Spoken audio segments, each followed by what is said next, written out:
Messieurs, bonsoir. Aujourd'hui, nous allons voir le deuxième cours qui a comme référence le 0,02 sur 23. Et nous allons calculer une fonction, l'intégrale d'une fonction. On prend la fonction f de x est égale à 1 sur sinus de x. Le grand f de x, c'est l'intégrale de f de x qu'on va intégrer entre 0 et pi sur 2 f de x dx. Alors, le grand f de x est égal à l'intégrale entre 0 et pi sur 2 de f de x et de x. C'est l'intégrale de pi sur 2 de 1 sur sinus de x et de x.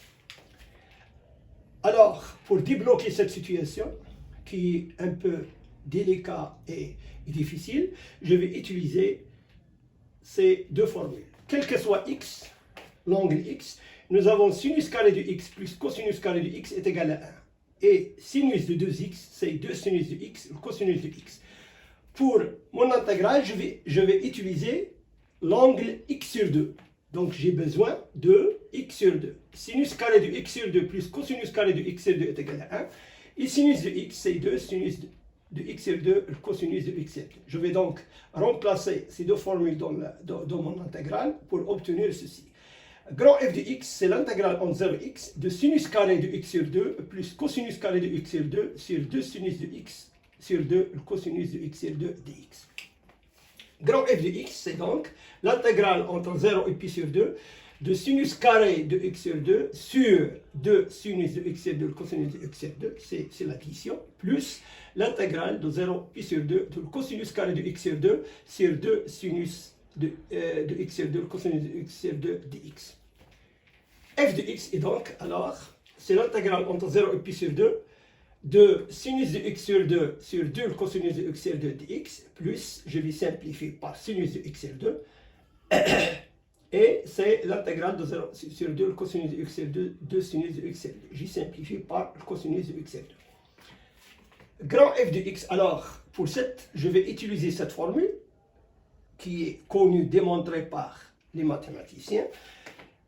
F de x, si f de x, nous avons cette intégrale f' de x sur f de x dx, alors l'intégrale c'est le logarithme de f sur x. Je vais utiliser donc cette formule dans mon intégrale.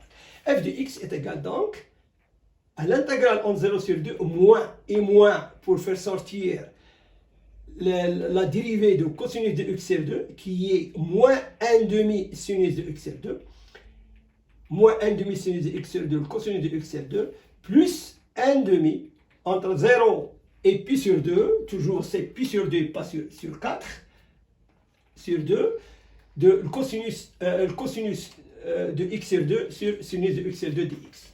Alors f de x est égal donc, nous avons le cosinus de x sur 2 et sa dérivée c'est moins 1 demi sinus de x sur 2.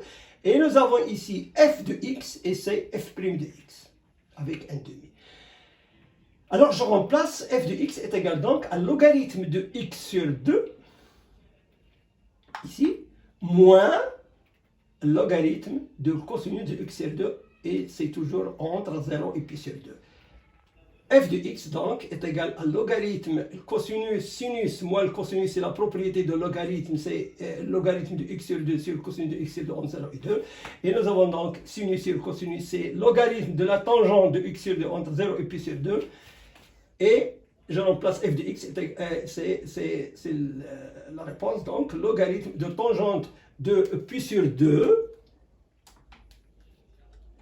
toujours ici, pi sur 2 moins tangente de 0. Plutôt ici, c'est, puisque demi, c'est 4.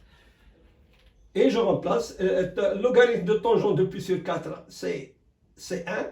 Nous avons donc logarithme de 1, c'est la réponse finale, c'est 0.